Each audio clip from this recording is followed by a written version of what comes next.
ये कह रहा हूँ कि एक मुख्यमंत्री के रूप में आज कल मुख्यमंत्री जी का हाउस में जो बयान आया, ये 5 साल पहले भी जब ये बातें सार्वजनिक मंच पर, सार्वजनिक सभाओं पर, कार्यक्रमों पे या फिर इन हाउस या हाउस के बाहर भी सार्वजनिक मंचों पर संवैधानिक शपथ लेने के बाद भी मुख्यमंत्री लगातार इन बातों की चर्चा कर रहे हैं। उनका ये यू टर्न कि नहीं हो सकता है, ये समझ क्यों नहीं पहले थी जब लोगों को वोट मांगने गए थे, क्यों लोगों को जब बरगला रहे थे, जो ये चीज का एहसास पहले क्यों नहीं हो पाया था।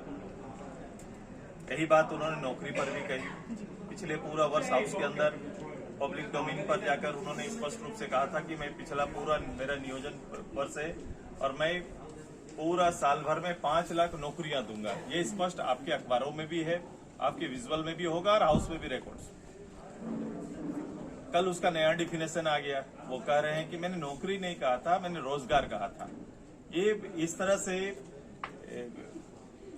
एक दायित्व पद में रहने वाले नेतृत्वकर्ता या राज्य चलाने वाले मुख्यमंत्री का इस तरह से वर्षन होगा तो फिर ये विश्वास नाम की जो कड़ी है पब्लिक में या युवाओं के बीच में ये जाती है।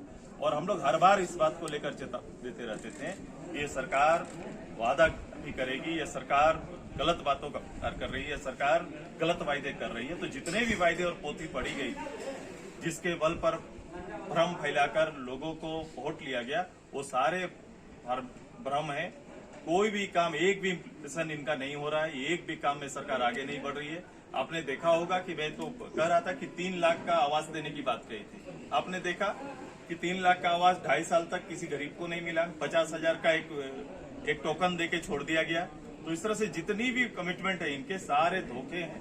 वोट लेने के लिए बनाया हुआ एक पोथी था। और मैं पहले भी इसलिए कहा था कि शपथ पत्र पार्टी का बने तो शपथ पत्र पर सबसे पहले ये चुनाव आयोग में होना चाहिए, कोई ऐसा एजेंसी तैयार होना चाहिए ताकि गलत शपथ पत्र के आधार पर लोगों को बरगला ना पाए, युवाओं को न बरगला, वोट न ले पाए। जगन्नाथ यादव का कहना है कि हर हाल में हम इसका एकदम ये इनके मुख्यमंत्री के बोलने के बाद उनके बोलने का क्या अर्थ रह जाता है, हमको ये बता दीजिए। जब उनके हेड बोल रहे थे तो खड़ा होकर वहीं पर टोकते कि ऐसा नहीं था, या फिर उनको तो छोड़ देना चाहिए था। यहाँ पर मुख्यमंत्री के सलाहकार का भी नाम आ रहा है लीड में, पट्टा उनके नाम से। लगातार हम लोग इस बात को कर, सरकारी संसाधन का दोहन 2.5 साल से हो रहा है। पहले अधिकारियों का ट्रांसफर पोस्टिंग, उसके बाद सरकारी संसाधनों का दोहन। यही संगठन है जो राज्य की संपदाओं की लूट को लेकर वर्षों से बात और चर्चा करते रहे। आज नेतृत्व आया सामने तो लूट का नेतृत्व खुद करने लगे। और नेतृत्व ऐसा नहीं, मैं किसी अधिकारी को दोष नहीं दे सकता। मैं हमेशा कहता हूं कि सरकारी अधिकारी संलिप्त हैं, सरकारी लोग संलिप्त हैं, सरकार के नेता संलिप्त हैं। आज खुद मुख्यालय संलिप्त है कि उनके नाम पर उनके प्राइवेट सेक्रेटरी, वो खुद, ये सारे लोग उसमें संलिप्त हैं। अखबार में आज हमने देखा और कुछ दिन पहले ये भी देखा था, खुद मुख्यमंत्री के नाम से लीज पत्र जारी होता है और उन्हीं के डिपार्टमेंट। ये कौन सा व्यवस्था है और किस तरह से यहाँ के सरकारी संसाधनों का और इस राज्य को किस ओर ले जाना चाहते हैं, ये पब्लिक देख रही है। हम इसका विरोध करेंगे।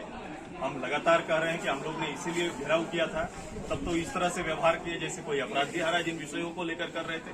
हम लोग ने 14 तारीख को पूरे प्रदेश भर में जेल भरो आंदोलन तय किया है। राज्य में उनके वक्तव्य का भी विरोध होगा और 14 तारीख को अम्बेडकर दिवस के दिन जेल भरो आंदोलन हम लोग ने सुनिश्चित किया। लड़ाई बड़ी होगी, निर्णायक लड़ाई पर जाएंगे। ओबीसी को लेकर भी इनका विरवैया रहा। ओबीसी आरक्षण की बात कर रहे थे, हम लोग ओबीसी की गणना की बात कर रहे थे, ओबीसी को उसके आबादी के अनुसार आरक्षण देने की बात कर रहे थे। पिछले पंचायत चुनाव लगातार ओबीसी का आरक्षण पंचायत चुनाव में निश्चित था। इस बार कह रहे हैं कि बिना उसका भी हम चुनाव कराएंगे। ये और विरोधी ओबीसी का ये गवर्नमेंट है और इस तरह करके ओबीसी वर्ग को विचित करने का काम कर रही है। सर, ये बोला जा रहा था कि जब रघुवर जी ने 1985 के कट ऑफ डेट को बताया तो उस टाइम आपने इस बात को हामी भरी सपोर्ट किया।